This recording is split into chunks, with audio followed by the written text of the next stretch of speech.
Un saludo muy cordial a todos los integrantes del ecosistema educativo 4.0. Les habla Carlos Alberto Palacio Gómez, docente investigador de tiempo completo de la Institución Universitaria de Envigado y coordinador del Centro de Pensamiento Pedagógico de nuestro municipio. Un saludo cordial en nombre de nuestro alcalde, Braulio Espinosa Márquez, de nuestro secretario de Educación, Juan Gabriel Vélez Manco.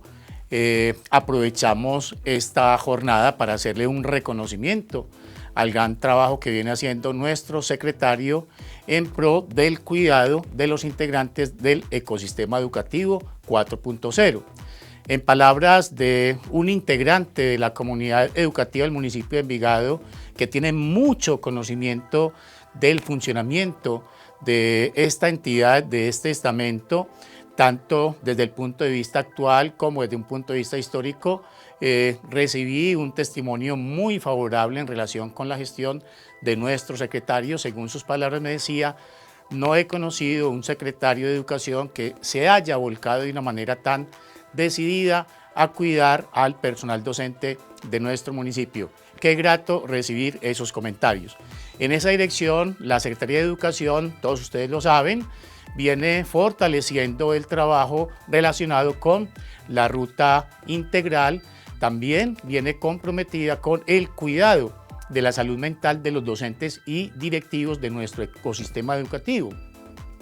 Para nadie es desconocido que este evento de la pandemia, 2 años recluidos, con muchos mensajes que nos llenaban de inseguridad y de temor, sin duda que ha dejado secuelas en nuestro psiquismo. A eso responde entonces la Secretaría de Educación en cabeza de Juan Gabriel Vélez Manco con estos programas de cuidado de salud mental y con el cuidado del componente socioemocional. Como un complemento de este trabajo, el día de hoy voy a compartir con ustedes una reflexión en torno a la convivencia escolar. Un tema fundamental, un tema que en este momento debe estar en primer plano en todas las instituciones educativas de nuestro municipio. Hay serias dificultades para la convivencia, unas que vienen de esta historia que se desprende para nuestra nación desde la conquista de los españoles, que nos dejaron esa herencia fatídica de tratarnos de una manera indigna, de tratarnos de una manera imponente, de tratarnos de una manera desinteresada frente al cuidado de lo humano. Pero otros, sin duda, que vienen fruto de este periodo de confinamiento que padecimos recientemente. Entonces, frente a eso vamos a hablar de este tema, la convivencia escolar, un tema fundamental, un tema que por lo demás no es ajeno a las reflexiones que hemos compartido desde el Centro de Pensamiento Pedagógico. De hecho, yo diría, la convivencia escolar es como la otra forma de aproximarnos a ese proyecto que nosotros desde el Centro de Pensamiento Pedagógico venimos promoviendo. El proyecto de una transformación cultural profunda, primero de emocionalidad y luego de mentalidad en la sociedad colombiana. Muy bien, entonces el día de hoy, mis queridos directivos, mis queridos docentes, vamos a hacer simplemente una reflexión en torno a este tema desde una perspectiva muy específica. Vamos a hacerla desde la perspectiva de la biología cultural del pensamiento complejo. Vamos a tener en mente a Humberto Maturana, Jimena Dávila y también al pensador Edgar Morin. Entonces, vamos a ir directamente, mis queridos docentes, directivos, funcionarios de la Secretaría de Educación, al tema que nos convoca, pero esta vez quiero ir inmediatamente a los compromisos que debemos asumir los docentes, las directivas y los funcionarios de Secretaría de Educación para que el tema de la convivencia escolar de una vez por todas se ubique en un sendero que tenga un horizonte de transformación dirigido hacia la consolidación de una convivencia escolar social. Hay comunidades humanas. No todas las comunidades humanas son sociales. Una comunidad es un grupo de personas que se reúne para distintos fines, con distintos motivos, con distintos propósitos, pero una comunidad social es un grupo de personas que se reúne y su reunión tiene una característica fundamental y es que en los integrantes de esa comunidad hay un sentir, hay una actitud, hacia los otros, de apertura, hay un sentir a los otros como personas que son válidas y legítimas. Recuerden que cuando actuamos frente a otra persona sintiendo la validez de su ser, no actuamos de cualquier manera. De hecho, cuando actuamos frente a otra persona desde sentir que su ser es válido, nuestras actuaciones frente a ella serán inofensivas. Lo más interesante de nuestras actuaciones pedagógicas inofensivas es que suscitan lo más preciado para la formación de un estudiante, que es la reflexión. Entonces, el día de hoy, mis queridos docentes, quiero plantear abiertamente los compromisos que debemos adquirir para inducir una convivencia escolar amable y respetuosa en nuestras aulas de clase y en nuestros hogares. No obstante, coloco en alto relieve las aulas de clase porque ese es el ámbito en el cual ciframos nuestra vocación como formadores, como educadores. Entonces, ¿cuáles compromisos debemos adquirir? Somos los docentes quienes dimensionamos el tipo de vínculo que se dan en nuestras aulas de clase.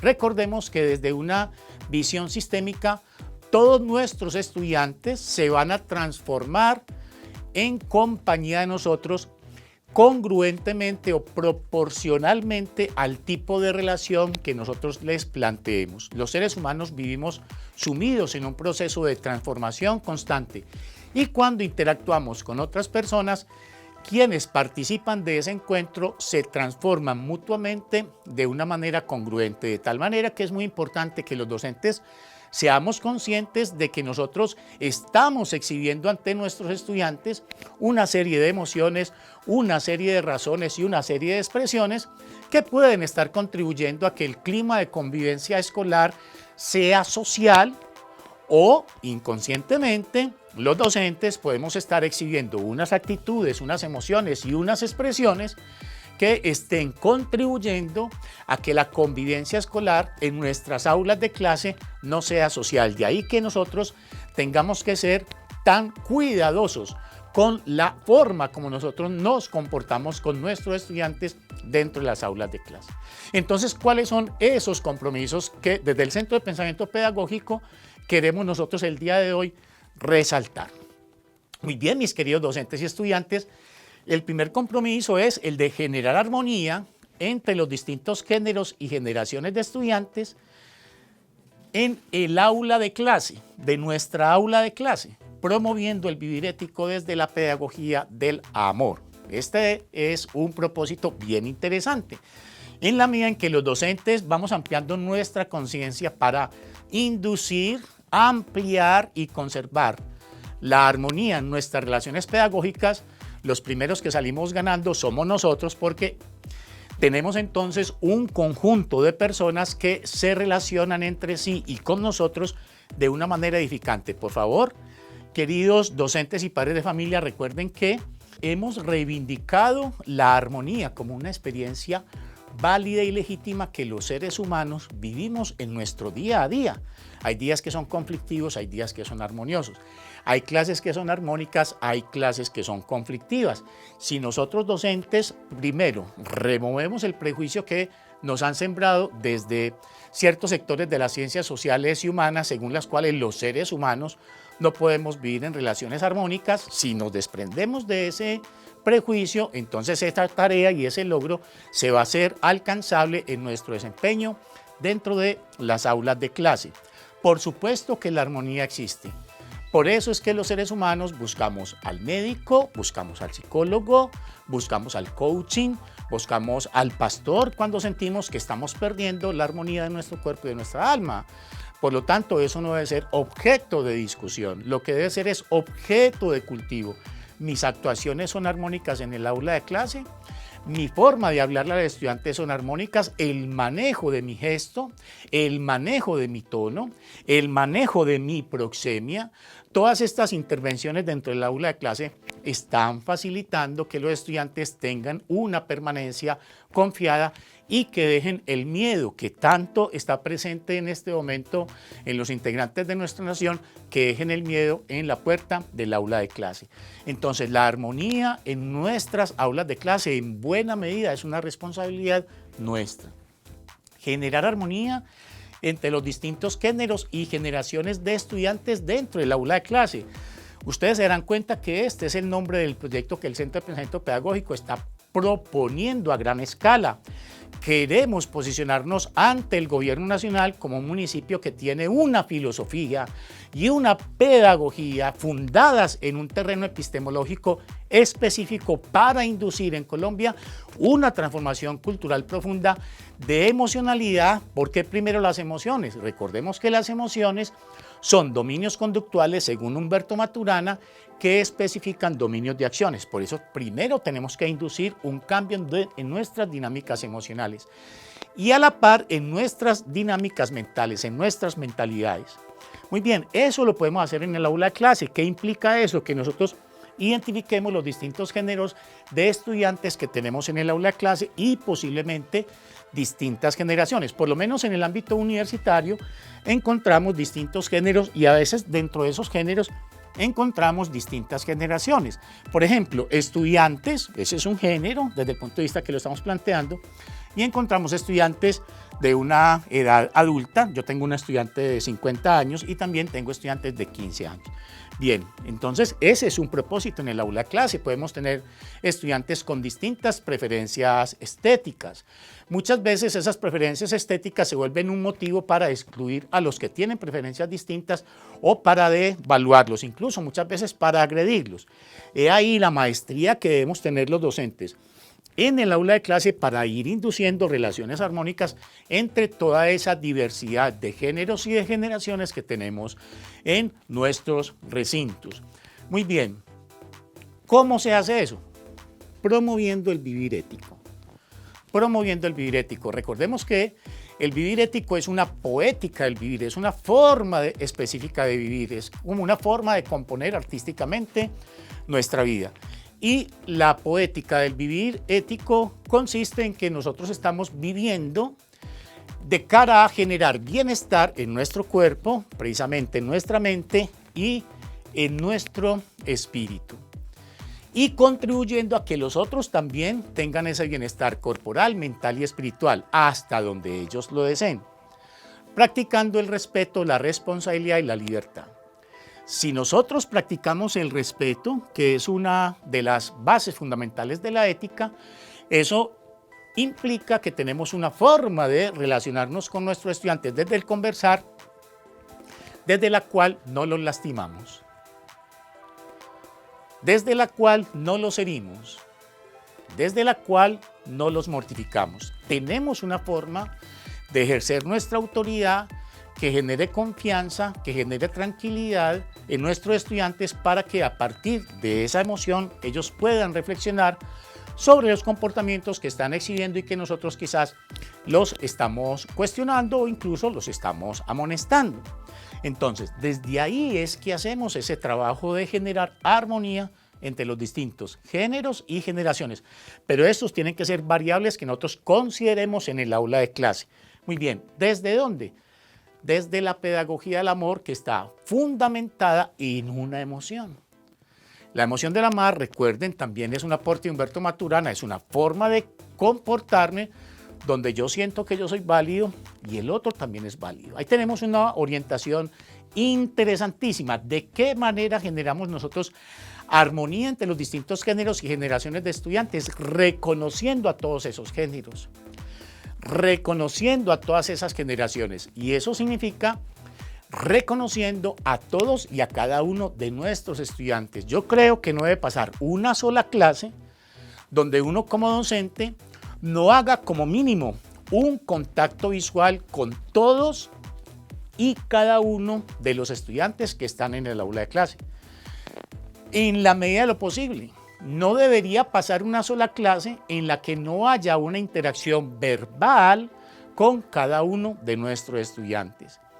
Solamente desde nuestra actitud, que le da un lugar a nuestros estudiantes, que los invita a estar cómodos, que los invita a estar tranquilos, que los invita a perder el miedo a equivocarse, que los invita a participar sin el temor de que otra persona del grupo los vaya a matonear, que los invita a que se sientan personas válidas para formular cualquier pregunta.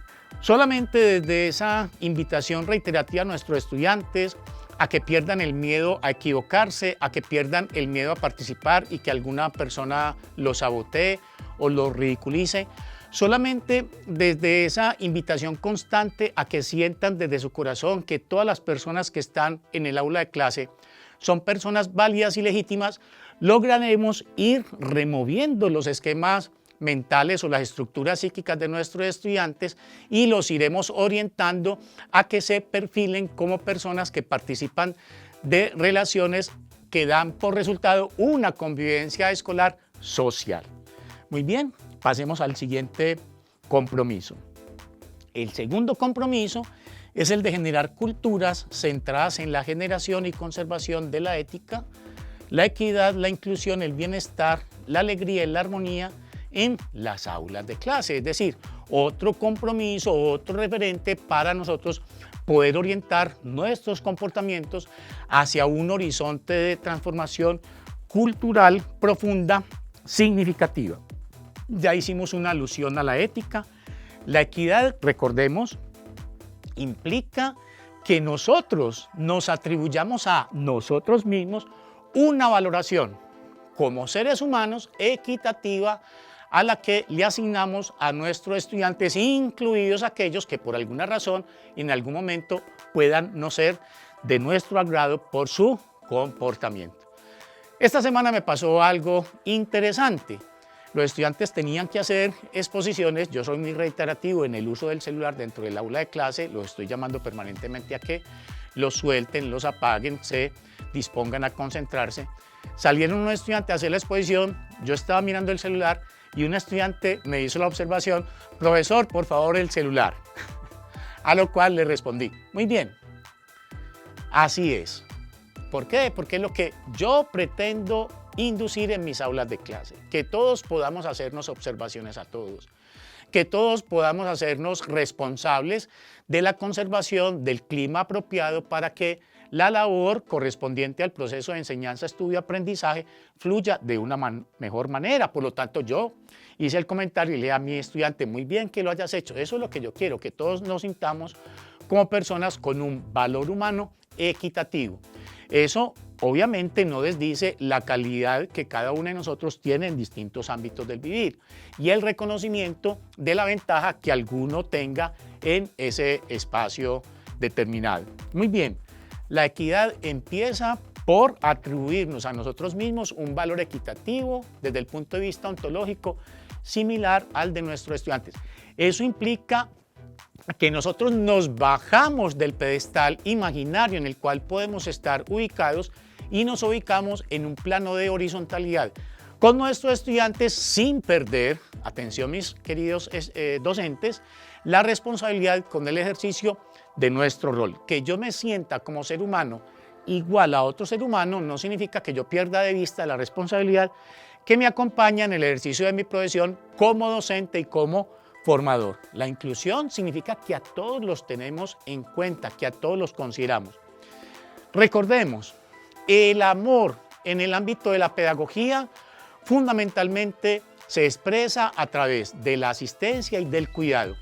Para uno poderse dar cuenta de las circunstancias en las que se encuentra un estudiante particular, es necesario que nuestra mirada pase por todos ellos, que cada uno de ellos sea observado por nosotros desde una actitud que busque descubrir el estado en el que se encuentra ese estudiante, es decir, que tengamos la disposición a contemplarlo. Solamente esa disposición nos permite a nosotros darnos cuenta: a aquella estudiante le está pasando algo, a aquel estudiante le está pasando algo, y poder aproximarnos a ellos de una manera respetuosa y contacto para tratar de ver qué les está sucediendo y poner al servicio de ellos nuestras capacidades como orientadores. Muchos estudiantes en muchas ocasiones pasan por crisis en sus vidas que son aliviadas por alguna conversación reflexiva con un profesor. No todas las crisis existenciales necesitan la asistencia de un psicólogo. El docente no es un psicólogo, pero las conversaciones de un docente que esté instalado en la ética muchas veces generan un efecto terapéutico y le dan a los estudiantes una orientación para saber manejar la situación que los está aquejando. Eso forma parte de esa convivencia escolar social, que yo me doy cuenta cómo están los otros, que yo me doy cuenta que están cambiando su comportamiento, que yo me doy cuenta que están pasando por un momento bajo, que están en un estado de tristeza, que están en un estado de depresión. La convivencia escolar está muy deteriorada. Solamente les digo esto. En un solo salón de clase, 2 estudiantes me han comentado que fueron violadas. 2 estudiantes me han comentado que fueron violadas. Es decir, tenemos un personal en nuestras manos muy aporreado, que ha recibido muchas agresiones y muchos maltratos en nuestra vida. Qué tan bueno que nosotros los docentes podamos ser gotas de lluvia fresca para nuestros estudiantes, que los estudiantes cuando lleguen a nuestras aulas de clase sientan la tranquilidad de que están en un espacio donde van a ser cuidados, donde van a ser tratados con delicadeza, con deferencia, con respeto, que van a llegar a un espacio de buen humor, donde no van a ser traicionados. ¿Qué significa que no van a ser traicionados?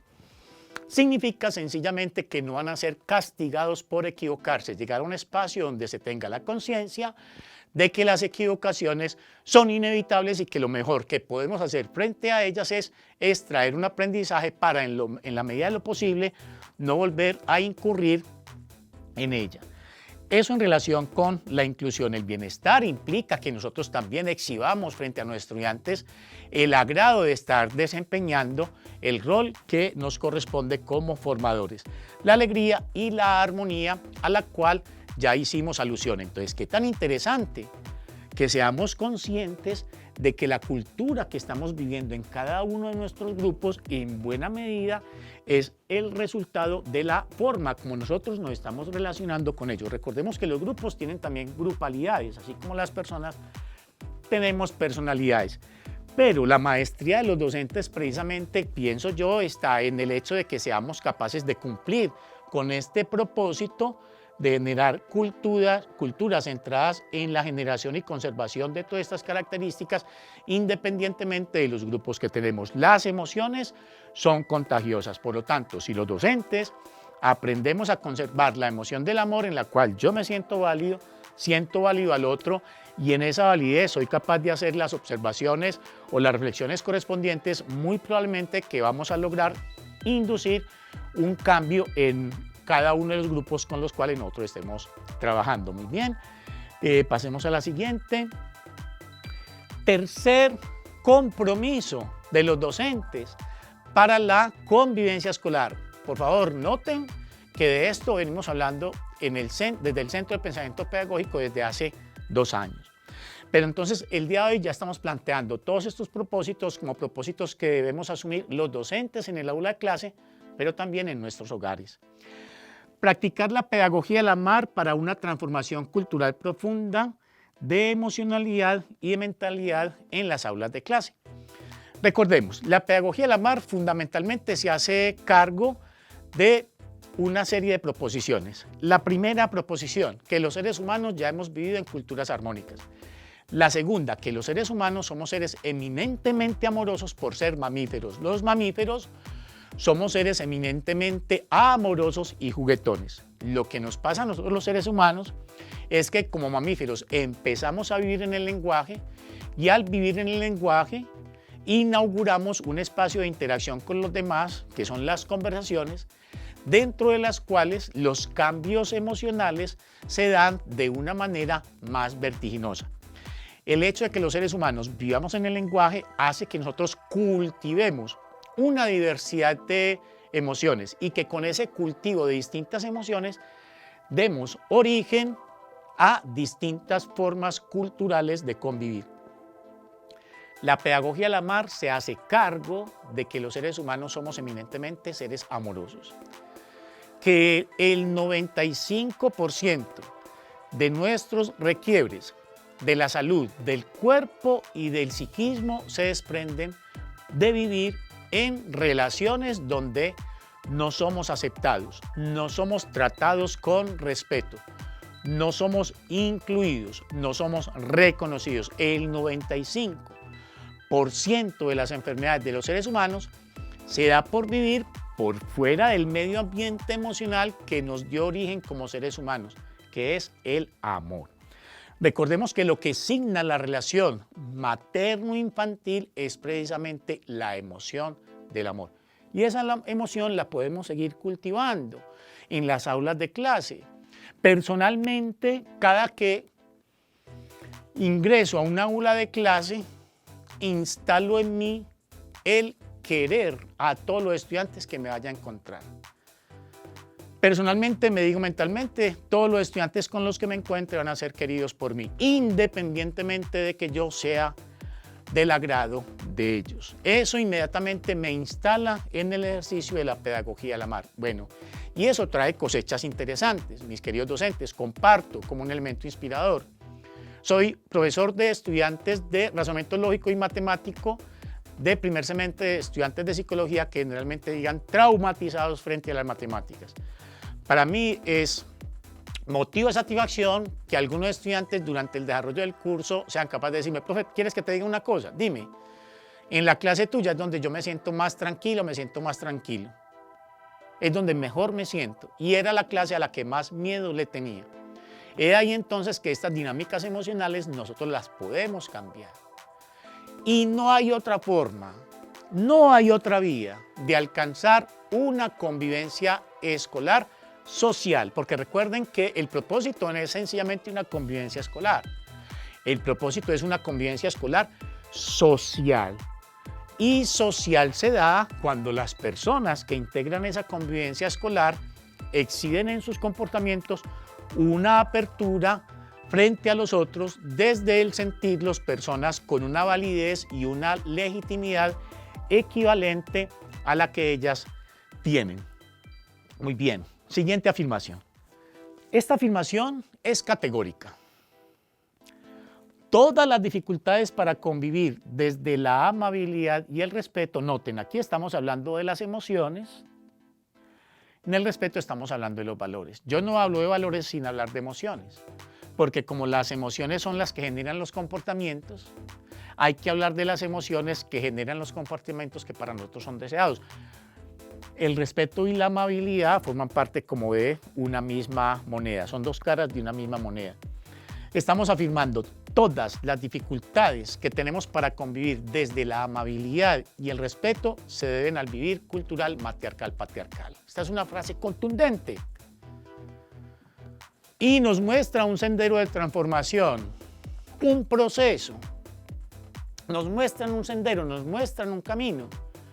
Si queremos resolver las dificultades que tenemos para que nuestra convivencia sea una convivencia social, debemos alejarnos de la cultura matriarcal patriarcal. Pasemos. No hay sana convivencia escolar. La sana convivencia se llama convivencia social. No hay sana convivencia escolar si no hay un tránsito de las culturas matriarcales patriarcales hacia las culturas matrísticas. Recordemos, culturas matriarcales patriarcales son culturas jerárquicas, en cuya cúspide generalmente se ubica el padre, la madre, o tratan de ubicarse cada uno de ellos, lo cual trae consigo una guerra entre géneros. Cultura matriarcal, patriarcal, son culturas piramidales, son culturas jerárquicas, son culturas de mando. Culturas matrísticas son culturas horizontales, son culturas circulares. Ningún género tiene más valor que el otro, ni los adultos someten a los niños desde el dominio y desde la fuerza. En estas culturas hay una relación de explotación de la madre tierra. En estas culturas hay una relación de cuidado de la madre tierra.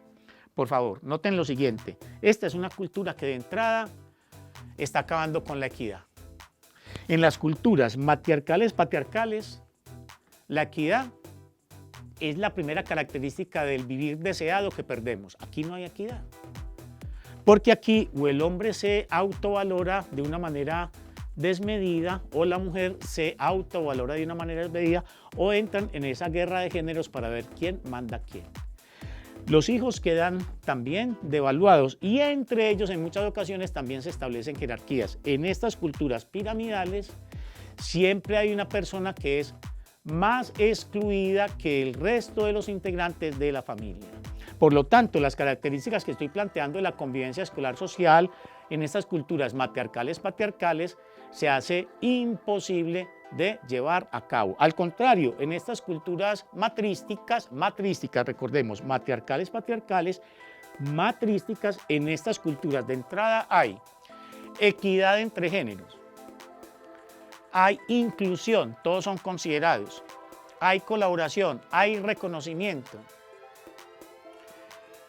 hay interacción abierta y manifiesta desde el deseo de crear juntos. Hay coinspiración, hay colaboración, las cosas se hacen de manera compartida. Mientras que en estas culturas hay mucho mando. Hay unas personas que no hacen, hay otras personas que hacen, etc. Recuerden que estas disposiciones las podemos ver en la familia, las podemos ver en los espacios laborales y las podemos ver en la sociedad en general. Por lo tanto, si nosotros queremos un cambio de nuestra sociedad colombiana en términos generales, de estas culturas inequitativas, jerárquicas de dominio y de mando que conducen en últimas a la guerra, debemos inducir en los espacios donde nosotros podemos ser protagónicos este tipo de relaciones. Por eso soy enfático en que los docentes debemos, si queremos participar de este proceso de transformación cultural orientado hacia la convivencia escolar social, debemos inducir la estructura, las culturas matrísticas en nuestros propios hogares y en nuestras aulas de clase. En estos días, un gran amigo me decía: Carlos, escuché de Sadhguru una proposición que me conmovió mucho. Él afirmó que las familias son perversas. Yo le pregunté, ¿y por qué Sadhguru dice eso? Porque casi en todas las familias hay una persona que es marginada, se enaltece al que tiene mejores logros, mejores notas, el que tiene un mejor aspecto físico, el que es más bonito, y a las otras personas se les va relegando y se les va colocando en un lugar secundario, es decir, empieza a hacerse una jerarquía y una marginación, Por eso me decía el amigo que le sorprendía mucho lo de Sadhguru, porque él efectivamente constata, y yo también lo veo, que en muchas familias de nuestra cultura estos fenómenos suceden. Hay integrantes de la familia que son relegados, que son colocados como en un segundo, tercer, cuarto lugar. Muchas veces esas personas son las que terminan siendo catalogadas como las ovejas negras de la familia. Ovejas negras, es decir, es una revictimización generalmente. Primero son marginadas y luego son revictimizadas con ese tipo de calificaciones. Entonces él me decía eso, mi amigo, que Sadhguru había afirmado eso y que le parecía interesante. Igualmente a mí me lo pareció. Simplemente le dije a mi amigo, bueno, lo que habría que complementarle a Sadhguru es que esa perversión familiar corresponde a estas culturas, a las culturas matriarcales, patriarcales. Correcto. En estas culturas empezamos a vivir en la competencia y empezamos a cultivar una psiquis del poder. La psiquis del poder es muy peligrosa porque genera adicción al poder. El poder en sí mismo no es malo, es muy bueno tener poder, y si ese poder yo lo ejerzo desde un psiquismo integrativo, desde un psiquismo social, yo puedo utilizar mi poder para producir consecuencias positivas en la comunidad donde yo lo estoy ejerciendo. El poder por sí mismo no es malo, pero generalmente en estas culturas este poder va amplificando el ego de quien lo detenta y desde ese ego va aumentando la distancia que desde su jerarquía establece con las personas que van quedando en la base. Entonces lo que habría que complementarle a Sadhguru es que la perversidad de las familias pertenece a la cultura matriarcal patriarcal y esa perversidad no está presente en estas culturas dentro de las cuales todas las personas son objeto de reconocimiento, tanto aquellas que tienen muchos talentos como aquellas que quizás no tienen tanto, pero con lo que tienen hacen cosas valiosas. En estas culturas nadie queda marginado, en estas culturas nadie queda en un lugar de exclusión. En estas culturas todos son considerados. En estas culturas todos participan de la gracia de disfrutar del calor humano que se desprende de un grupo suficientemente cohesionado. Muy bien, podemos pasar a la siguiente. Entonces, ¿cuáles son los prejuicios que debemos remover para hacer este cambio cultural profundo que desde Envigado estamos proponiendo para Colombia? Pero que somos conscientes, debemos hacerlo en primer lugar en nuestras aulas de clase. Primer prejuicio que debemos abandonar: pensar que los seres humanos siempre hemos sido hostiles y conflictivos. Recordemos que eso no es cierto. Lamentablemente, las ciencias sociales humanas todavía no se hacen cargo de remover este gran obstáculo epistemológico que tenemos sembrado en nuestro psiquismo. Pensamos que la humanidad siempre ha vivido en culturas guerreras. Debemos desprendernos de eso. Los seres humanos ya hemos vivido, como se los he dicho en reiteradas ocasiones, durante miles de años en culturas que no propiciaron confrontaciones bélicas, que guardaban una relación armónica con el entorno y que guardaban una relación armónica entre los géneros y las generaciones. Los seres humanos solamente hemos desarrollado las emociones que nos conducen a la hostilidad y al conflicto más o menos durante los últimos 100.000 años de historia de nuestra evolución. Prejuicio que debemos dejar a un lado, que siempre hemos sido personas hostiles y conflictivas. No es cierto. Lo que más caracteriza la historia de la humanidad durante los millones de años que la constituyen es que hemos sido personas amables, constructivas, cuidadosos de nosotros, de los otros y el entorno. Segundo prejuicio del cual debemos desprendernos: que siempre hemos sido dominantes y jerárquicos. No, ya hemos vivido en culturas sin jerarquías, circulares, horizontales, colaborativas. Recordemos, para que el placer de una convivencia congruente con esto que estamos planteando, es menester, primero, que todos disfrutemos del placer de tener la compañía de los otros y que cada uno de nosotros asuma la tarea de contenerse a sí mismo frente a esas tendencias o impulsos a ser agresivos con los demás. Sigmund Freud afirmó en El malestar en la cultura: los seres humanos hemos desarrollado capacidades para defendernos de la naturaleza, para contener los riesgos o las amenazas de la naturaleza, pero no hemos sido igualmente eficaces para contener nuestras tendencias destructivas. Pero claro, eso ha sido así porque no ha existido un periodo de la humanidad donde nos hayamos comprometidos, cada uno de los integrantes de una comunidad, a trabajar nuestras propias dinámicas emocionales. Y acá en Envigado tenemos en este momento esa oportunidad. Tercer prejuicio del cual debemos desprendernos: pensar que siempre hemos vivido en guerras. Ya sabemos que eso no ha sido, que hemos vivido en culturas que durante 3.000 años no han tenido confrontaciones bélicas. El cuarto prejuicio: desprendernos de que somos racionales. Efectivamente, somos racionales, somos seres que vivimos en el lenguaje y expresamos nuestro pensar a través de esas coherencias operacionales del lenguaje. Pero atención, por debajo de la razón está la emoción. Pensamos en función de las emociones que nos embargan. Seguimos siendo seres eminentemente emocionales. Desde esas emociones nos abrimos a las razones y las racionalidades que practicamos van reiterando, van modificando determinadas emociones. Y el quinto prejuicio: pensar que vemos las cosas como son objetivamente. Ya la biología nos entregó una información muy valiosa. Los seres vivos, por la arquitectura de su sistema nervioso, no tenemos un respaldo operativo que nos permita captar información del medio externo. Percibir no es captar información. Por lo tanto, no todos los seres humanos estamos viendo frente a una misma experiencia lo mismo. Cada uno ve lo que su propia estructura biológica, lo que su propia estructura cognitiva le permite ver en un momento determinado.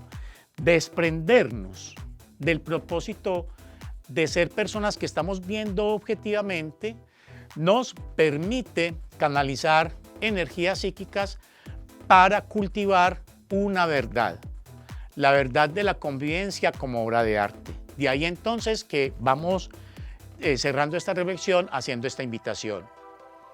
¿Qué tan artística es la convivencia en nuestras aulas de clase? ¿Qué tan artística es la convivencia en nuestros hogares? ¿Cómo va el desarrollo de esas habilidades para hacer observaciones, amonestaciones, incluso sanciones a nuestros estudiantes sin lastimar su ser, conservando la confianza de ellos hacia nosotros? Son habilidades que podemos desarrollar siempre y cuando nos hagamos cargo de la modificación de todas estas formas de pensar. Bueno, pasemos la siguiente.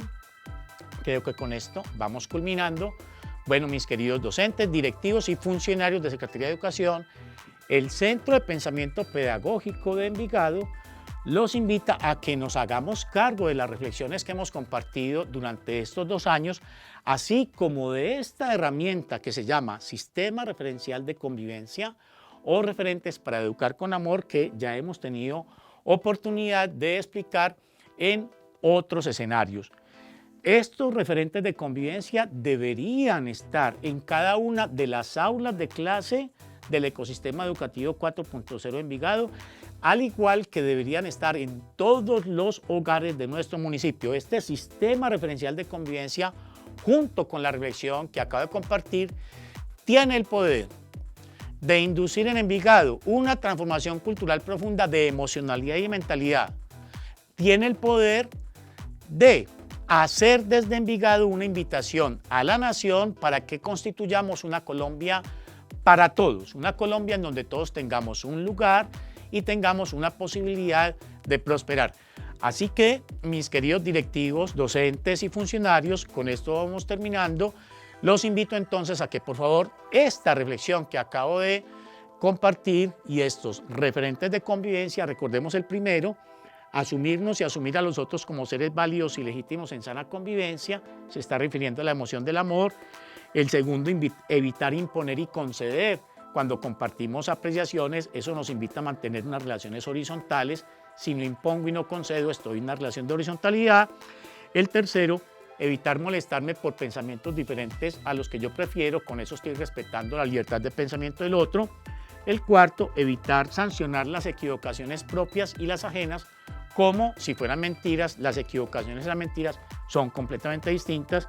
Y el quinto, ofrecer disculpas si desconocemos algunos de los puntos anteriores. Entonces, esta reflexión y estos referentes, mis queridos docentes, directivos y funcionarios de Secretaría de Educación del ecosistema educativo, nos posiciona como un municipio que va a lograr grandes transformaciones en su convivencia escolar, logrando que sea una convivencia escolar social, y vamos a lograr promover a nuestro municipio en el ámbito nacional para hacer aportes significativos al cambio que está requiriendo nuestra nación. Bueno, queridos docentes, directivos y funcionarios, muchas gracias por la atención que me dispensaron. Que estén muy bien.